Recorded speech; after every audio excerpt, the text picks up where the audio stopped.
Hello guys, this is Seti again, and this is another episode of the educational series.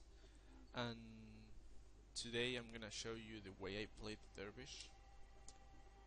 I don't play it very often because I don't like the ship, but I do have an efficient build for it, so might as well share it with you. Um, I picked the Dervish because a lot of new players think it looks cool, so they just jump on it. But then when they try to PvP, they just fail. I mean, let's be honest, they fail with the ship and they never come back. So hopefully I can change that. Um, the way I play it pretty much is as a station pusher, and I also take care of the builders. I just kill them and push station. That's pretty much all I do. It sounds boring. It is kind of boring, but it can't pay off if your team is good enough because it has downsides and upsides. The good things about this playstyle is that you have an amazing pushing force against stations.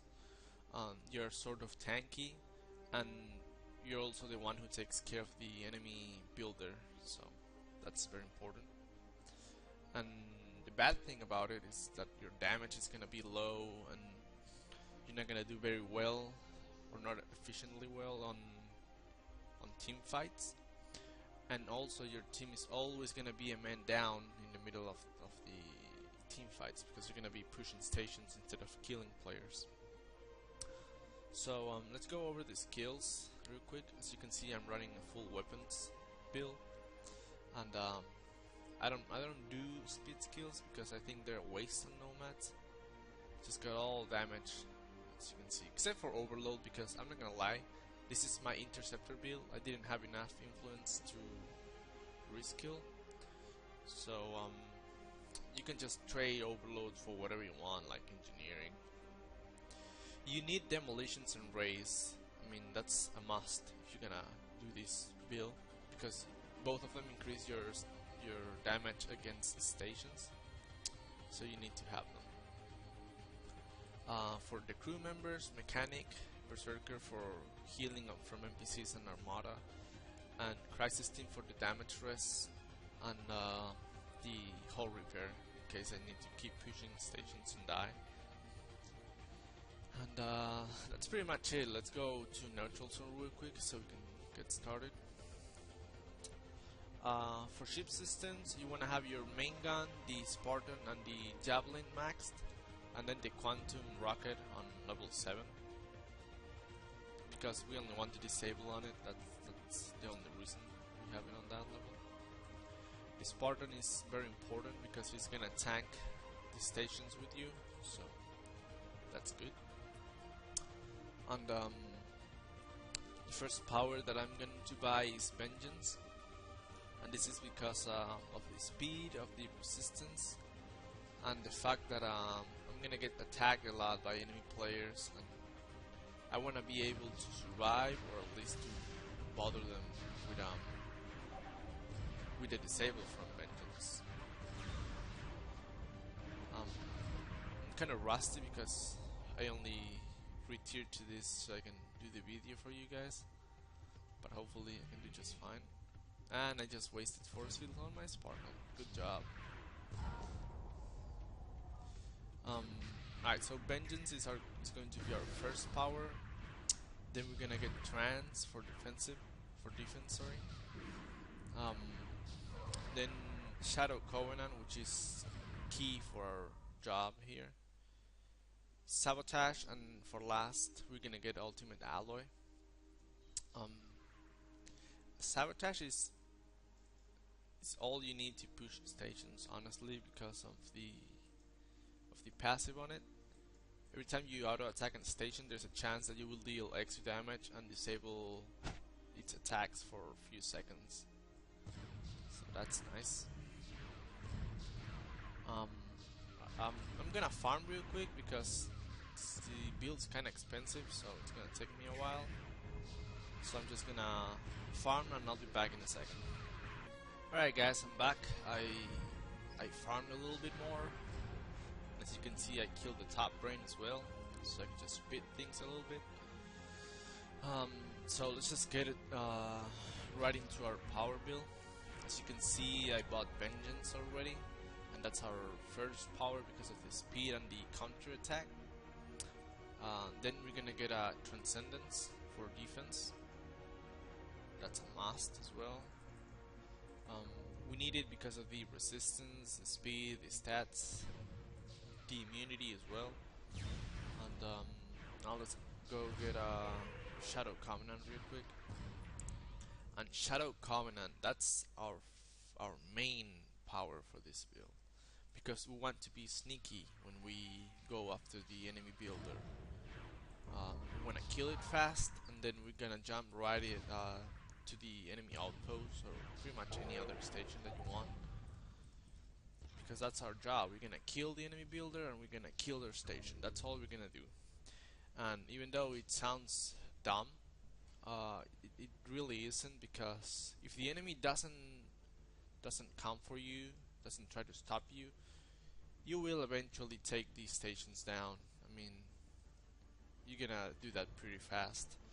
And if they do come for you, well, there's a higher chance that your team will be able to kill the remaining enemy players and build. So it's a win-win situation for you and your team. Of course, they can do some things to stop you, like getting unity and other powers, but that's not a problem.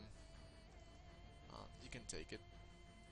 So let's just get Shadow Covenant real quick. We need artificial intelligence, and there we go. Now, Shadow Covenant, it's a power that has good things and bad things. The good things is the perma cloak when you're off combat for around 4 to 5 seconds. I'm not sure. And that's nice because you can be sneaky. But the bad thing about it is that first, it's very expensive, and secondly, it has shit stats. I'm not gonna lie to you, it has crap stats. So this is gonna hurt your health, your damage, your shields, pretty much everything. But it's up to you, really. I think it's worth it for our job. And oh shit, our second power is fourth power is Sabotage, and I forgot to buy Engineerings from the Observer. Sabotage is a must as well, because we want to take the stations down and we want to disable their attacks, so we need it. And it's a good power. It has hull, it has some speed. It's quite good, honestly. So let's just go get that real quick. And this, there we go. Onto the spy. As you can see, my stats are quite poor, and that's the problem with this build. You're not gonna have great stats at all. Maybe the hull's gonna be okay once you get an ultimate alloy, but the damage, it's not gonna get any better. And as you can see, I'm wearing pretty much my best items except for this, because I need the attack rate. And yeah, that's the downside of this build. So it has good stuff and bad stuff. You're gonna need an attack rate of 8 at least, so you can have your attack rate maxed, because we don't get any attack rate powers. I got 7 from the shield and then 1 from the pod, so I'm actually sitting at 31, which is just fine. And then you can just get hull from your armor, damage from your weapon, the engine, it can be anything you want. I pumped up damage with this, and that's pretty much it. Your damage rest is gonna be maxed because of ultimate alloy and trance, and sabotage. We're gonna get ultimate alloy now, so we can just get done with this. And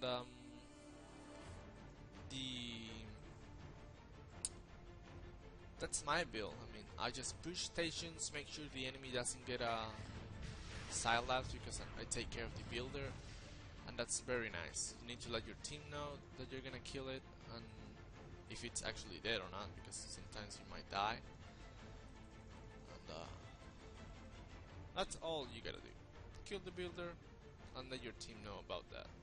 And doesn't sound like much, but killing the builder is very important in this game. Always make sure that you turn your guns off because some people just get Shadow Covenant and they keep them on, so it's pointless because you want to be sneaky. And now let's just kill this shipyard real quick, and that's pretty much it, guys. Push stations, kill the enemy builder, and win the game. Don't be scared if you got shit stats. It doesn't really matter because you're actually doing your job, and that's all you gotta do. Focus on your job, get it done. And I hope this build helps you. And before we finish, I want to say something about this ship. It has good stuff and bad stuff. I don't like it, but I'm not gonna lie, it has good things. That's MSO saying hi to us. And the good thing about it is that the main gun has a 25% chance to deal double damage on every attack. So that's gonna speed our farm speed a lot. It's gonna be like insta farm. And then the bad thing about it is the short range on it, on the main gun, and you're very vulnerable to immobilize, disable. You're gonna have a hard time getting close to enemies. That's why we buy Vengeance. But I think that if you give it a shot with this build, you will see it does wonders against enemy stations, and that's gonna piss them off, and you will probably win the game. So I hope it helps you guys, and see you for the next episode.